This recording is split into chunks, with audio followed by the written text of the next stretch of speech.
Merci beaucoup et également merci pour l'invitation à ce colloque. J'étais vraiment très heureuse de pouvoir venir ici et aussi de l'accueil chaleureux. Et cette fois-ci, ce sont pas les singes que j'aime, mais bien la mouche et la puce dans la peinture. Et je propose d'aborder dans cette communication la question de l'inaperçu dans la peinture à travers l'exemple du détail assez visible. Et je vais observer dans l'œuvre de Georges Latour la présence de deux insectes de très petite taille, celle de la mouche et de la puce, qui figurent tout discrètement dans deux tableaux du peintre, notamment dans Le vielleur à la mouche et La femme à la puce. Vous voyez là les deux détails. Et quant à la mouche, de loin, c'est un point noir presque invisible que seulement un regard approché peut révéler. En découvrant ce détail, le spectateur est saisi par un sentiment de surprise et essaye de comprendre le rôle de la mouche dans la composition.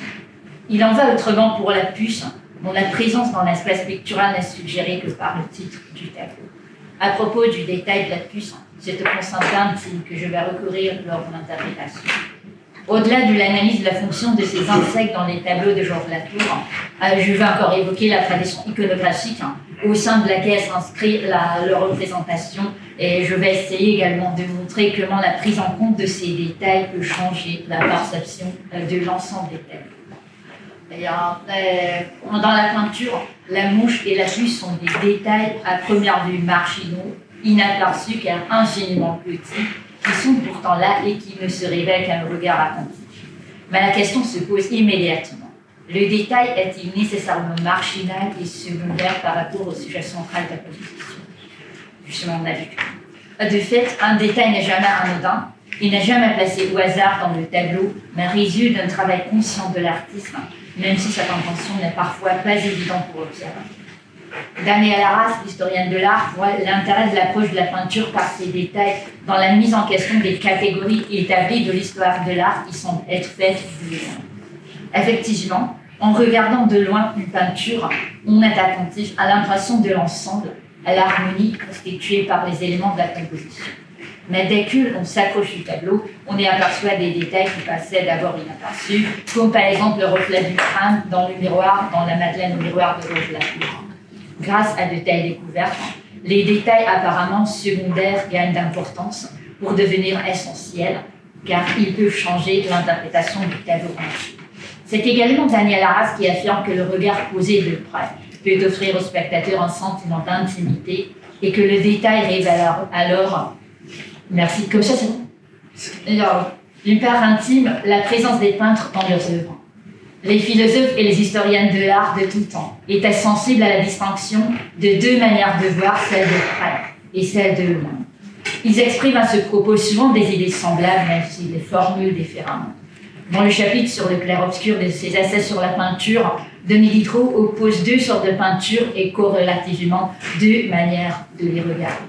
Celle à la manière de Raphaël demande du spectateur, selon Diderot, une vision de près, attentive aux détails, et celle à la manière de Rembrandt lui exige une vision de loin, permettant de considérer l'ensemble de la composition. Dans le cas du premier type de tableau, le rôle central incombe aux détails du tableau. Pour pouvoir les distinguer, le spectateur a besoin de s'approcher de la toile et de fixer son regard à la distance convenable. C'est seulement alors qu'il peut entamer l'analyse du contenu pictural. L'autre sorte de peinture, celle à la manière de Rembrandt, postule une attitude différente de l'observateur. Loin de s'arrêter à une distance déterminée de la toile, son regard s'avance et recule sans jamais se fixer. De ces deux manières de voir, seule la vision rapprochée m'intéressera par la suite, car c'est elle qui permet d'apercevoir les insectes minuscules dans les tableaux. Ces détails réservent au spectateur une surprise inattendue et lui suggèrent un rapport ambivalent entre l'insecte représenté, aussi entre l'admiration pour le savoir-faire du peintre et la répugnance pour l'objet de la représentation. En me penchant donc sur la représentation de la mouche et de la puce, je vais montrer qu'à l'encontre de la puce, la mouche permet une théorisation des pratiques culturelles. Je vais commencer par le détail surprise de la mouche. Parmi les insectes, c'est donc à la mouche peinte que les écrivains d'art ont attribué une aptitude à la théorisation. En revanche, la puce ne jouit pas d'un tel statut dans la théorie picturale. Détail inaperçu car invisible, elle a le plus souvent une connotation érotique et ludique. Mais l'intention plaisante caractérise aussi le motif de la mouche, ce dont témoigne l'anecdote rapportée par Vasari dans sa vie de Giotto. Selon cette anecdote, l'artiste florentin aurait peint dans sa jeunesse une mouche si vraie sur le nez d'un personnage commencé par ce maître Jumellet que ce dernier essayait plusieurs fois de la chasser avec la main avant de s'apercevoir de sa méprise. Même si cette légende n'est pas vraie, elle est révélatrice. Il s'agit là de la démonstration du savoir-faire artistique où la mouche peinte fonctionne comme l'emblème de la maîtrise nouvelle des moyens de la représentation mimétique. Tout se passe comme si le détail ressemblant avait la fonction de garantir la vérité de l'ensemble du tableau où il se trouve intégré. Le motif de la mouche a connu un succès dès le milieu de Quattrocento jusqu'au XVIe siècle, voire au-delà, même si son apparition dans l'art de l'époque classique est bien plus rare. Mais à quelles occasions la mouche peinte surgit-elle dans les tableaux et quelles sont les interprétations auxquelles elle se prête? De fait, sa fonction dépend de l'endroit où elle apparaît dans la peinture. Elle peut être intégrée à la composition, mais aussi être posée sur la toile ou sur le rebord de la toile en tant que mouche peinte que le spectateur pris au piège de la représentation serait tenté de chasser. Ça m'est déjà arrivé. Dans ce cas-là, c'est par le biais du regard que la mouche peinte, de façon illusionniste, invite la main de l'observateur à toucher la toile. Quoi qu'il en soit, l'apparition souvent inattendue de ce motif provoque la surprise du spectateur, qui ne reste généralement pas indifférent face à un tableau comportant une mouche. Dans son essai intitulé Muscadetta, André Chester rappelle la fascination exercée par cet insecte sur les intellectuels, littéraires ou philosophes. Quant aux arts figuratifs, la fonction la plus évidente de la mouche est sans doute celle, déjà citée, de la démonstration de la virtuosité du peintre. Elle remonte à la pratique des anciens maîtres, visant à faire preuve de leur capacité de tromper les yeux du spectateur. L'anecdote rapportée par Vasari s'inscrit alors dans la lignée de celles qui traitent du trompe-l'œil dans l'art. Daniel Arras insiste pourtant sur la complexité de la signification de la mouche représentée. Elle est davantage qu'un simple détail anecdotique et peut avoir plusieurs sens. Au sujet des mouches dans les œuvres religieuses, l'historien de l'art évoque entre autres la Vierge à l'enfant de Calogridali, où la mouche que l'enfant Jésus regarde avec une répugnance mêlée d'effroi est intégrée à la composition. Par sa réalité concrète, la mouche symbolise le caractère misérable de l'existence terrestre qui s'oppose à la nature inconcevable de la vie céleste où se trouve l'enfant divin. Il est peu frappant de voir que dans un contexte religieux, cet insecte est chargé de connotations négatives, celles d'une souillure ou bien d'une impureté, et revêt alors une valeur morale. Il en va de même pour la mouche posée sur le crâne, par exemple, dans Et in Arcadia Ego de Le Guerchin, symbolisant la corruption de la chair et la fugacité de la vie. Elle a une fonction de memento mori. À un niveau métaphysique, la mouche peut ridiculiser tout effort terrestre et rappeler que la réalité du monde d'ici-bas n'est qu'illusoire. Les mouches dans les natures mortes, je fais ici allusion justement aux vanités, surtout dans les vanités du XVIIe siècle, qui sont posées sur les fruits trop mûrs, comme dans ce tableau de Louise Moyon. Oui, on joue un rôle semblable car elle annonce la putréfaction. Mais on rencontre la mouche aussi dans les portraits, sur la coiffe blanche des jeunes femmes où elles semblent être des souillures. Dans l'autoportrait de... Oui, c'est là où je vais la chasser. Dans l'autoportrait de l'artiste avec sa femme du maître de Francfort, la mouche est visiblement démesurée par rapport à la coiffe de la femme. Et le spectateur, pour moi, veut la chasser, il est pris au piège de l'art car il prend la représentation pour la réalité. En analysant ce tableau, Chester remarque que l'observateur attentif, il découvre une autre mouche, dégustant une cerise sur la table servie, et qui rend évidente la différence entre la mouche dans et la mouche sur le tableau.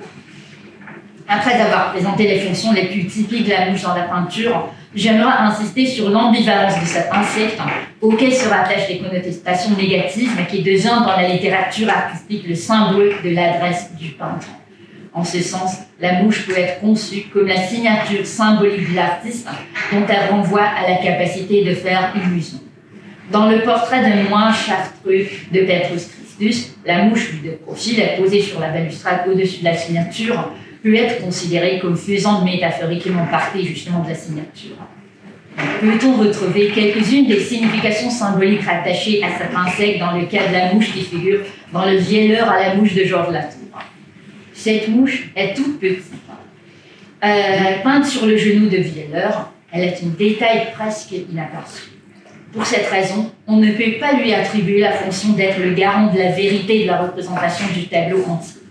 La découverte de cette mouche nécessite en tout cas un regard rapproché, une réduction de la distance entre le spectateur et la toile. La mouche se trouve sur le genou du vielleur, près du ruban rose de l'instrument. Comme le formule encore Damien Arras, elle est trop discrète pour être un trompe-l'œil, mais trop voulue aussi pour être anodine ou constituer un simple hommage de la peinture à la réalité. Fin de citation. L'attachement à la réalité se manifeste ici dans la représentation des détails. La vie est richement ornée, mais surtout le personnage du vielleur, aux yeux fermés et à la bouche ouverte, qui semble moins chanter qu'hurler de douleur. Le motif de ce personnage représenté sur un pauvre aveugle, encore mendiant, qui, en chantant, s'accompagne de la vie et la roue, est en effet fréquent dans la peinture du XVIIe siècle, chez les artistes espagnols, Pizarro, Velázquez justement, ou lorrains du temps de Georges Latour comme Jacques Callot ou Jacques Bellange. Il est peu frappant de voir qu'avant la découverte de l'œuvre de Latour au XXe siècle, ces vielleurs ont été attribués à d'autres peintres. Latour a lui aussi plusieurs fois représenté la figure du vielleur. On connaît de sa main 5 tableaux qui montrent ce personnage, ayant toujours les mêmes traits physiques. Il s'agit d'un vieil homme portant une barbe blanche et le vêtement au col de dentelle. Et voilà encore 2 autres versions. Les historiens de l'art sont d'accord concernant l'indécision dans la datation de ces vielleurs qui se distinguent par les détails. Parmi les vielleurs, c'est la version comportant la mouche qui est considérée par la littérature critique comme la plus aboutie, sans doute pour l'expression de visage poignant du vieil homme. À côté du chapeau posé par terre, moi c'est ici, c'est le détail de la mouche qui est l'attribut du musicien montré de face. Elle est donc le signe distinctif de ce musicien. Ce détail atteste la virtuosité du peintre et fonctionne alors comme la signature ironique de l'artiste. Mais elle est aussi symbole de l'éphémère, de la corruption de toute chose vivante. En tout cas, la mouche fait contraste avec la belle vieille décorée de motifs de rosace et le nœud rose près duquel elle est posée. À part la complexité des fonctions de la mouche, comme le remarque Damien Arras, le spectateur ne peut pas décider à première vue si elle est fictivement posée sur la toile ou dans l'espace de la toile sur l'instrument du musicien. Ce même historien de l'art affirme que Latour a été un virtuose du détail. Mais qu'en est-il du détail non seulement inaperçu, mais aussi invisible car infiniment petit? Par la suite, c'est sur la femme à la puce de l'artiste que je me concentrerai pour y observer le détail de la puce. Par le détail intime, c'est le singulier de la peinture qui se dévoile. Mais une fois découvert, le détail révélateur ne passe plus inaperçu pour le spectateur qui en garde le souvenir quand il revoit le même tableau, et la singularité du détail risque alors de disparaître. Le détail de la puce dans la toile de Georges Latour n'est pas visible. C'est le titre adopté par les historiens de l'art, ainsi que l'action de la jeune femme dont les doigts écrasent l'insecte, qui laisse supposer sa présence à la composition.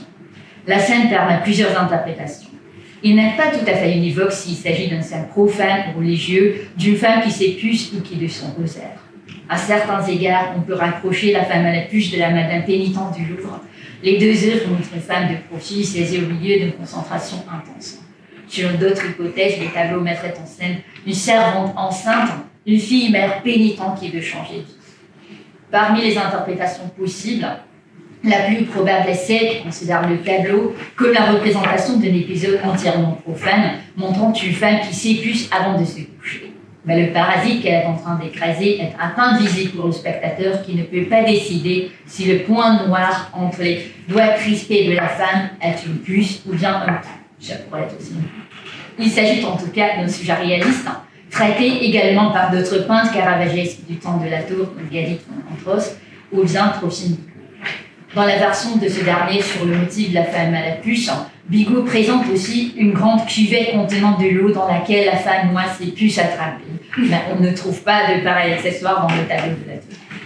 Ce qui frappe, et voilà encore, juste 2 autres versions de la femme à la puce, déjà du début du XVIIIe siècle, de Giuseppe Maio-Crespi, et aussi de Nicolas Lancret, une version rococo, mais qui n'est pas pour autant tellement.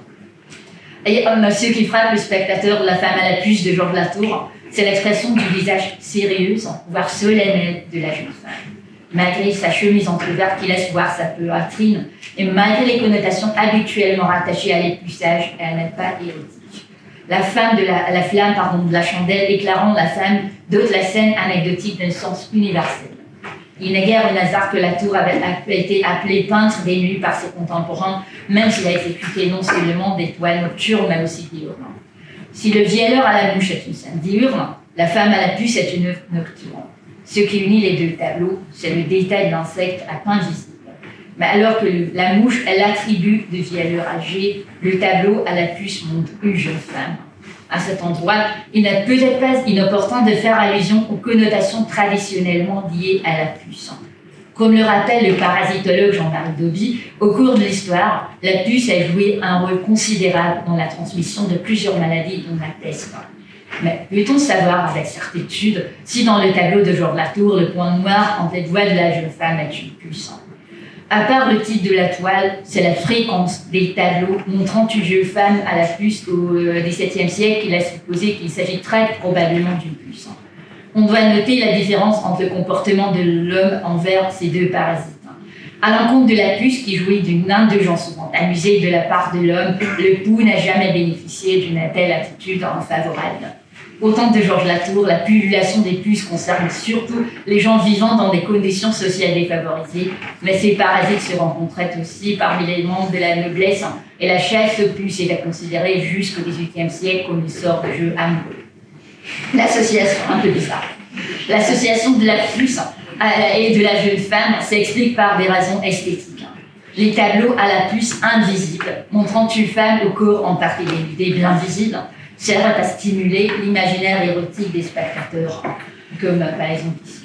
De cet imaginaire érotique, il n'y a rien dans le tableau à la mouche, car cet insecte est souvent représenté en compagnie des têtes de mort, ou bien de vieillards. C'est pourtant la mouche qui a servi d'emblème dans la littérature artistique à la capacité du peintre de susciter l'émotion. La question qu'il convient de poser à la fin de cette communication est celle de savoir si les deux tableaux étudiés de Georges Latour pourraient être interprétés de la même façon, sans la mouche et la puce. Si c'était le cas, l'inclusion de ces insectes dans la toile serait superflue. Mais puisqu'ils sont là, leur présence n'est sans doute pas un pur hasard. Ils ne servent certainement pas qu'à amuser l'œil du spectateur, mais constituent un détail voulu par le peintre. Ils incitent à des interrogations comme l'inclusion de la mouche ou de la puce dans le tableau confère-t-elle à l'œuvre un sens supplémentaire? Et pourquoi ces insectes sont-ils posés justement à un endroit précis de la toile? S'il s'agit là des questions philosophiques auxquelles il est impossible de répondre de manière univoque, il est tout de même important de les poser. Toutes ces questions ont notamment rapport au processus de la réception des œuvres d'art, qui commence par la perception du tout ensemble. Avant même que le spectateur n'aperçoive le détail, il peut donner une interprétation globale du tableau. Mais dès qu'il découvre le détail inaperçu, il voit autrement la composition. La perception des détails apparemment insignifiants peut alors changer l'interprétation et influencer rétrospectivement le processus de la réception de l'œuvre. Le spectateur doit pourtant aussi éviter l'autre écueil, celui lorsque de toute l'image il n'aperçoit que les détails sans tenir compte de l'ensemble de la composition. Quant aux fonctions possibles de la mouche sur le genou du musicien aveugle, elles sont ambivalentes. Si la mouche renforce l'effet négatif suscité par le tableau, elle émerveille en même temps le spectateur qui admire l'adresse du peintre. Les fonctions de la puce sont plus difficiles à interpréter. Elles nécessitent aussi la prise en compte des aspects socioculturels de l'époque de Georges Latour. Peu importe en effet si le point noir entre les doigts de la femme est une puce ou un pou, c'est sa fonction qui est essentielle. Même sans voir ce détail, le spectateur prend conscience qu'il est là. Il sait ce savoir non rationnel et incertain qui confère un sens supplémentaire à l'image. C'est donc l'artiste qui fait croire au spectateur que l'insecte est là.